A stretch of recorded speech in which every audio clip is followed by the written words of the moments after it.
భారతదేశపు మహాగ్రంథాలు, కావ్యాల సంపూర్ణ సంకలనం.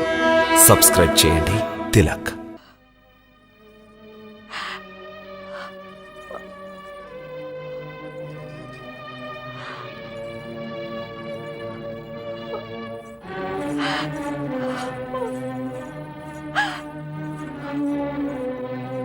సుభద్ర,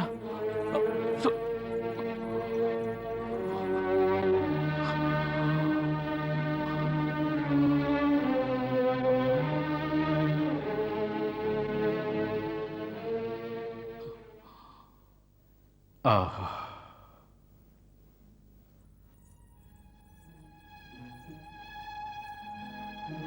ఆహా,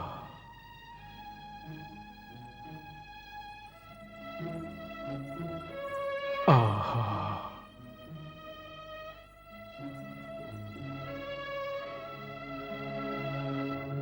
భావవిహీనమైన తమ చిరునవ్వు నాకు నచ్చలేదు.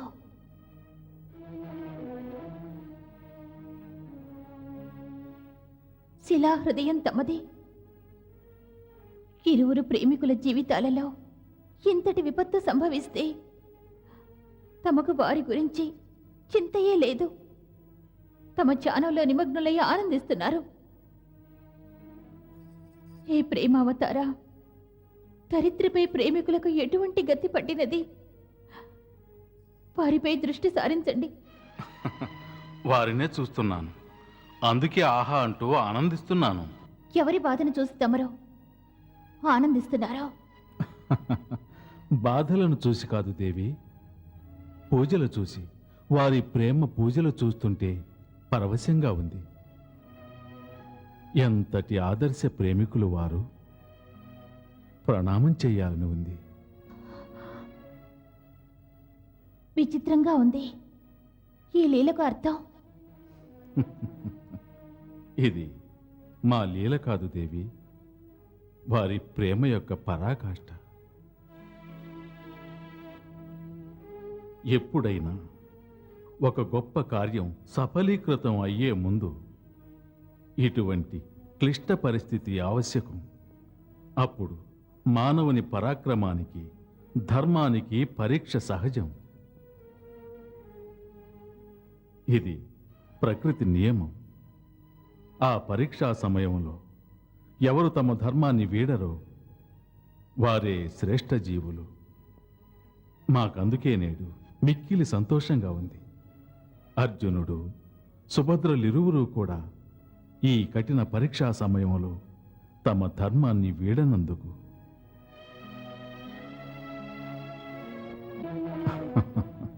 రుక్మిణి, వారికి ఎంతవరకు ఏ మార్గం గోచరించనే లేదు.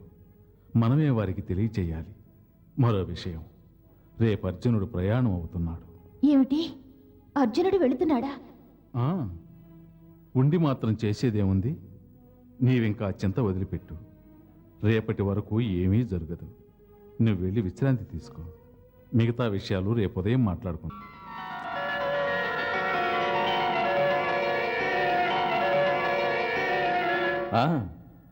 పురోహితుని పిలిపించి త్వరలో ముహూర్తం నిర్ణయించమను. లగ్నపత్రికలు హస్తినాపురం పంపాలి.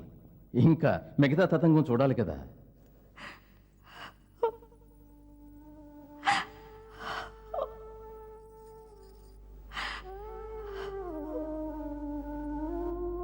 ధైర్యాన్ని కోల్పోకూడదు సుభద్ర, ధైర్యాన్ని కోల్పోకూడదు. వదినా, ఎలా ధైర్యంగా ఉండమంటారో చెప్పండి. విధి మమ్మ పరిహసిస్తుంటే. చూడు, రాకుమారి ఇలా విచలితురాలు కాకూడదు. మాకంతా అయోమయంగా ఉంది వదినా. సుభద్ర, వదినా, నీవు రోధించకూడదు సుభద్ర, రోధించకూడదు. మాకేం చేయాలో బోధపడటం లేదు వదినా. తమరే చెప్పండి. నీ మనసులోని వేదనను అర్థం చేసుకోగలను. ప్రేమ వేదన అలాగే ఉంటుంది. ధైర్యంగా ఉండాలి. మనసు అస్తవ్యస్తంగా ఉంది. కానీ ఒకటి మాత్రం నిజం, మా వివాహం దుర్యోధనుతో కనుక జరిగితే హస్తినాపురానికి కేవలం మా శరీరమే వెళుతుంది. మేం ప్రాణాలను త్యజిస్తాం. సుభద్ర, ఆత్మహత్య మహాపాపం. అగ్రజ, అరే, ఇదేమిటి విలపిస్తున్నావా? నువ్వింకా దృఢ సంకల్పం కలదాను అనుకున్నాను. ఇలా అధైర్యపడతావనుకోలేదు. ఆమె మాత్రం ఏం చేస్తుంది? తమరే అగ్రజులకు నచ్చచెప్పి సుభద్ర దుర్యోధనుల వివాహం జరగకుండా వెంటనే నిరోధించండి. మరి అగ్రజులు దుర్యోధనునికి మాటిచ్చారే? మాట సుభద్ర కూడా అర్జునునికి ఇచ్చింది. అయినప్పుడు మాట ఇచ్చిన వారు తమ మాటను నిలబెట్టుకోవాలి. అంటే దాని అర్థం? నువ్వు నన్నర్థం అడుగుతున్నావా? మరచావా దేవి? ఆనాడు నీ అగ్రజుడు రుక్మి శిశుపాలునికి నిన్నిచ్చి వివాహం చేస్తానని వాగ్దానం చేశాడు. అప్పుడు నువ్వు నీ అగ్రజుని మాటను అనుసరించావా, లేక నీ ఆత్మను అనుసరించావా?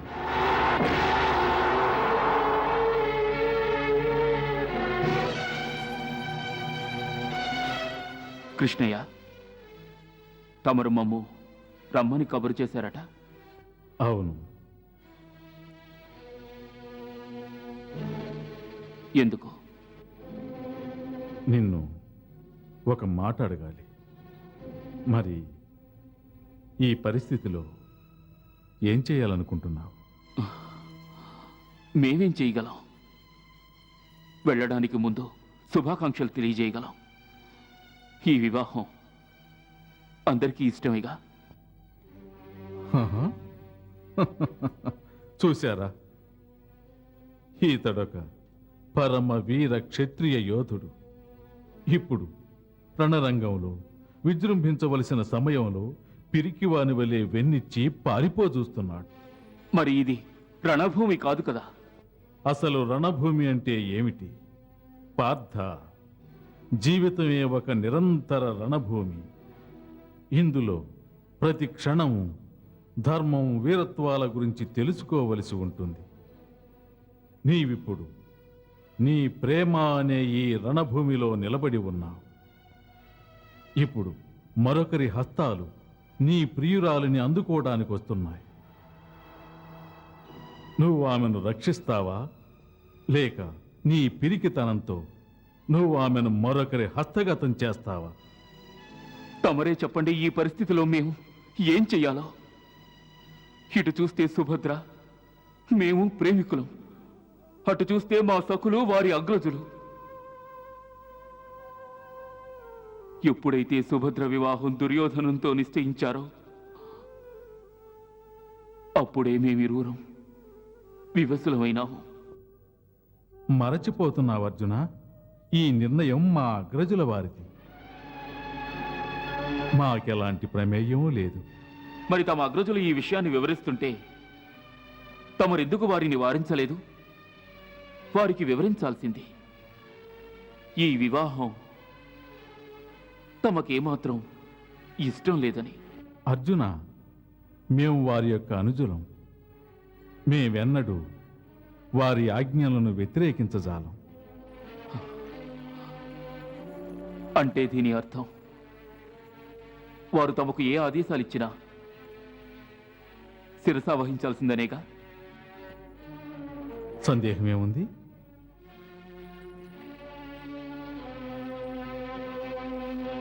అయితే తమరు మమ్ము వెళ్ళనివ్వకుండా ఎందుకు వారించారు? ఎందుక ఈ పరిస్థితిలో సుభద్రను వదిలి వెళ్ళటం నీకు ధర్మం కాదు. అది ప్రేమ యొక్క పవిత్రతకు విరుద్ధం పార్థ. ఒక అనుజునిగా మా ధర్మాన్ని మేము పాటించాము. అలాగే నీవిప్పుడు సుభద్ర విషయంలో ఒక ప్రేమికునిగా నీ ధర్మాన్ని నీవు పాటించు. అలా కాకుండా నీవు నీ ధర్మ నిర్వహణకు తిలోదకాలిచ్చి ఇలా వెళ్ళిపోవటం నీకు సుఖాన్నిస్తుందా? నీ ఎడబాటు సుభద్రకు సుఖాన్నిస్తుందా? తమరేమంటున్నారు కృష్ణయ్య? మాకు అర్థం కావడం లేదు. ఒక నిజమైన వీరుని వలె నీ ధర్మాన్ని తప్పక పాటించమంటున్నాను. మరి తమరు? చూడు పార్థ, ప్రస్తుతం 3 ధర్మాలు పరస్పరం ఢీకొంటున్నాయి. సుభద్ర యొక్క ధర్మ సంకటం ఏమిటంటే తను ప్రేమ ధర్మాన్ని పాటించాలా లేక వంశాచారాన్నా అని. ప్రేమను మించి మరొక్క ధర్మం లేనే లేదు. ఎవరైనా ప్రేమికులకిచ్చిన వాగ్దానాలు నిలబెట్టుకోవాలి. ఇక నీ ధర్మ సంకటం ఏమిటంటే ఎవరికైతే జీవితాంతం తోడుగా ఉంటానని నువ్వు వాగ్దానం చేశావో దాన్ని నిలబెట్టుకోవాలా లేక నీ మిత్రుడే నీకు శత్రువు అవుతాడని ప్రేమికురాలికిచ్చిన వాగ్దానాన్ని మరిచిపోవాలా అని. పార్థ, ఇప్పుడు నీ యొక్క ధర్మం ఒకటే. ఎవరికైతే ప్రేమతో వాగ్దానం చేశావో వారిని చేపట్టాలి. ఒకవేళ అవసరమైతే మాతో తలపట్టానికి కూడా వెనుకాడకూడదు. తమరు మాతో యుద్ధం చేస్తారా? మా అగ్రజులు ఆజ్ఞాపిస్తే తప్పదుగా. అది మా ధర్మం. ధర్మాల సంగతి అలా ఉంచండి. ఇప్పుడు ఈ పరిస్థితిని ఎలా ఎదుర్కోవాలి?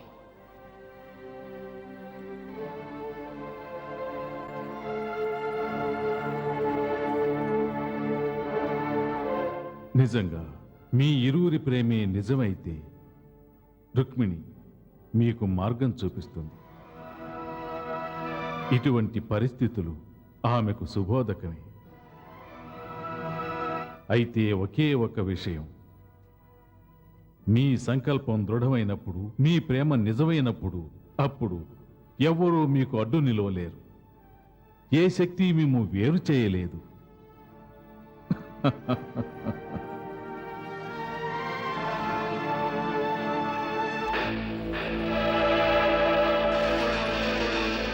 సుభద్ర గౌరీ మందిరంలో పూజకి ఏ దినం వెళ్తుంది? ప్రతి శుక్రవారం. రేపేగా శుక్రవారం. అవును. సరే.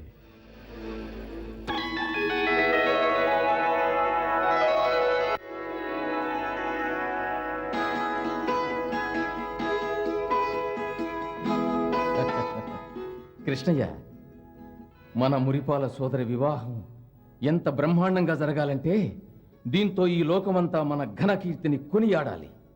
మన ద్వారక సిరి సంపదలు ఎటువంటివో అందరికీ తెలియాలి. మాకెప్పుడు తమ ఆజ్ఞలు శిరోధార్యం. అలాగే ఉండాలి కృష్ణయ్య. ఎందుకంటే కులీన వంశ సాంప్రదాయం ఏమిటంటే అగ్రజుడు ఏమి ఆజ్ఞాపిస్తాడో అనుజుడు దాన్ని అనుసరించి తీరాలి.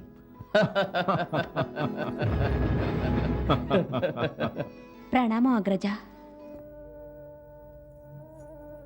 రామ్మ సుభద్ర, రా. సుఖీ భవ. తమరు మాకు కబురు చేశారట. ఆ, ఇప్పుడు నీ వివాహానికి అన్ని ఏర్పాట్లు జరుగుతున్నాయి కదమ్మా. అందుకే నిన్ను పిలిపించాం. సుభద్ర, ఈ వజ్రాలు, రత్నాలు, మణిమాణిక్యాభరణాలన్నీ నీకు నచ్చాయమ్మా? అగ్రజ, వీటికంటే మాకు మీ ప్రేమే ముఖ్యం. సుభద్ర, మాకిప్పుడు ఒక ఆలోచన అధికమైంది. ఇకపై నీవు ద్వారకను వదిలి హస్తినాపురం వెళ్తావు. అప్పుడు నీ ఎడబాటు మమ్ము వేధిస్తుంటుంది. నీలాగా అనురాగపూరితమైన పిలుపుతో మమ్ము ఎవరు పిలుస్తారు? అగ్రజ, తమరెందుకు ఇలా మాట్లాడుతున్నారు? నిజం సుభద్ర, మేము ప్రతి క్షణం ప్రతి నిమిషం నిన్ను గుర్తు చేసుకుంటుంటాం.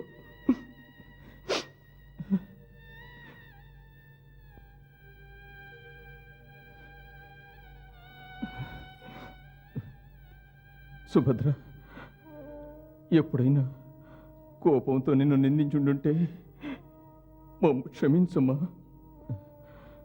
ఎల్లప్పుడూ ఆ కోపం వెనుక నీ హితవే ఉంటుందని మాత్రం మర్చిపోకమ్మా. ఇది కూడా, ఈ వివాహ నిశ్చయం కూడా నీ భవిష్యత్తు గురించే.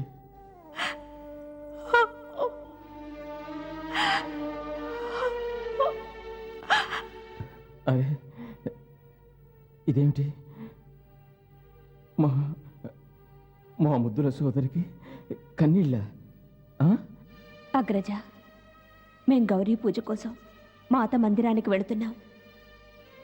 మమ్మ ఆశీర్వదించండి. మా మనోవంచితం నెరవేరాలని.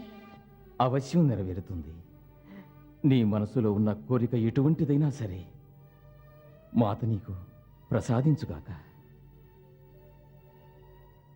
ఇదే మా ఆశీర్వాదం.